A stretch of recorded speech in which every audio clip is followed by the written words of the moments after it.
What's going on, guys? It's TKD123 here, back again with a video, and today I wanted to discuss the game shown on screen right now, Star Wars Battlefront 2015. Now, over the past couple months, this game has been getting a lot of negative criticism, and I'm just here kind of to defend it and give my point of view on Star Wars Battlefront and why I think it's not as bad as everyone makes it out to be.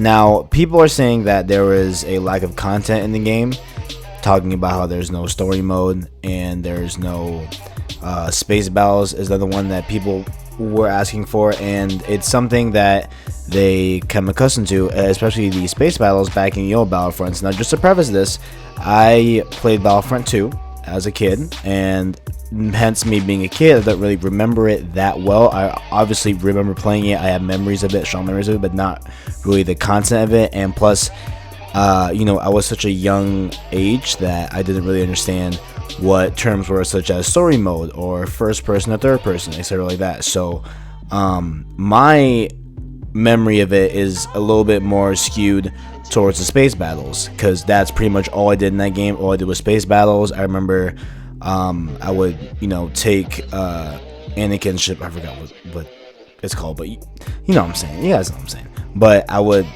remember, flying into the ships and battling droids on the ship. That's my memory of Star Wars Battlefront 2. And I'm not gonna lie to you guys, I was a bit, disappointed when I heard that there was no space battles, even though I feel like that would be awesome and pretty easy to do. I mean, if there's, Fire Squadron, how hard is it to put a backdrop of a planet, being 30 miles away from you when you're in space? I mean, I don't see how hard that could be. But another criticism is that there's no Clone Wars content, specifically talking about maps, such as Naboo, Coruscant, Dagobah, maps that were in the original Battlefronts. Are reasons why some people feel like just this game doesn't have a lot of content, and it lacks substance, and it lacks people have been saying that the game doesn't feel complete. They feel like it was rushed, and there are points to those claims. I feel that it probably was a little bit rushed. I mean, the movie was coming out, they had to get it out soon. They wanted to build the hype for the Star Wars brand as a whole, and they wanted to ride the Star Wars hype train. So I understand that they most likely probably did cut some stuff out of the final copy, but that's not really reasons for me why I completely write this game off, which I don't write this game off, and I genuinely like Star Wars Battlefront, and here's a couple reasons why. One, I feel like it's just fun, dude. When you, especially being a Star Wars fan and being a long-time Star Wars fan, if you, playing that game, you feel like you're in it, and it's really weird.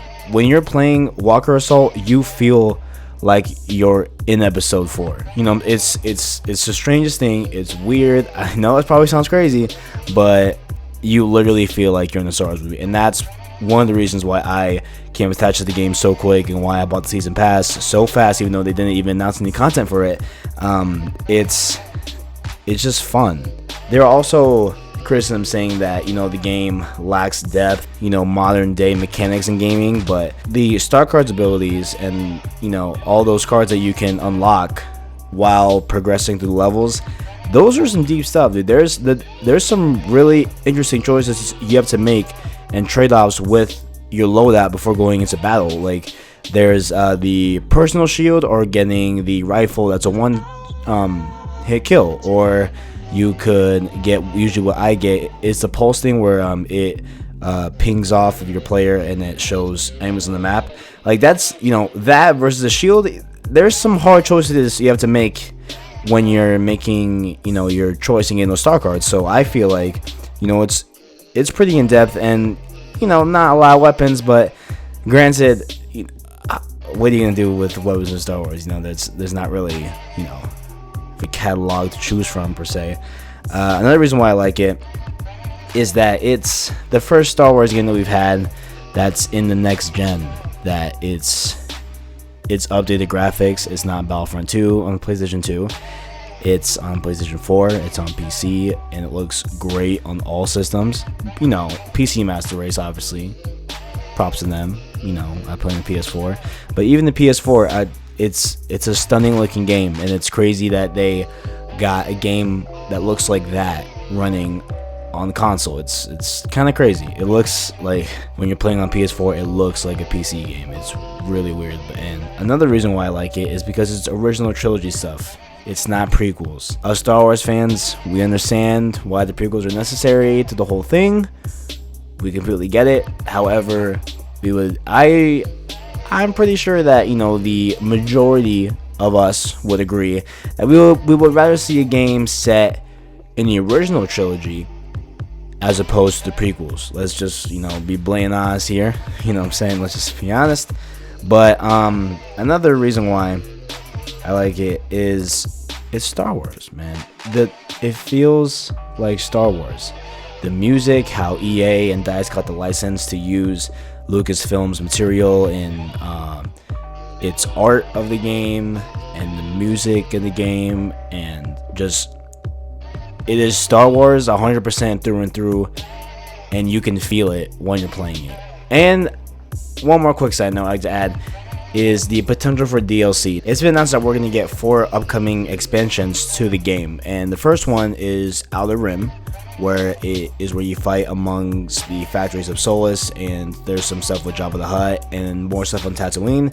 And there's also Bespin, where it takes place on Cloud City, and there is the one towards the end of the year, which is Death Star. Now, the reason why Death Star is such a huge deal, right, is because think of what's coming out towards the end of this year that revolves around the Death Star. It's Star Wars Rogue One, right? So we could potentially be getting direct DLC that is tied to the movie, kind of like how we got with Jakku. It was loosely tied with Jakku, but maybe we could get a more packed in DLC content with Death Star, with the movie coming out as well. Maybe we can get those new characters in there into the game, maybe those new settings. And when you hear Death Star and there's Fighter Squadron, we could be getting Death Star runs to destroy the Death Star. That would be awesome. That's a great mission idea. I hope they do that. It's pretty obvious that they most likely are going to do that. I hope they do. And there's also a 4th one that we have no idea what it is, but it will be early 2017. So there's just a lot of potential for this game. There's a lot of potential for the packs to give it a better feel and give it a more complete feeling as a whole. And I hope that I hope this game lives on. I mean, I'm gonna keep playing it. I love Battlefront. I love Star Wars. This game is fun to me. I'm gonna keep playing it regardless of what people think. But I just wanted to clear up some of those, negative connotations about this game and just kind of get my voice on it. So, catch you guys later. Twitter's below, Instagram's below. I'm gonna call it a wrap. I'll see you guys in the next one. Deuces. I got you.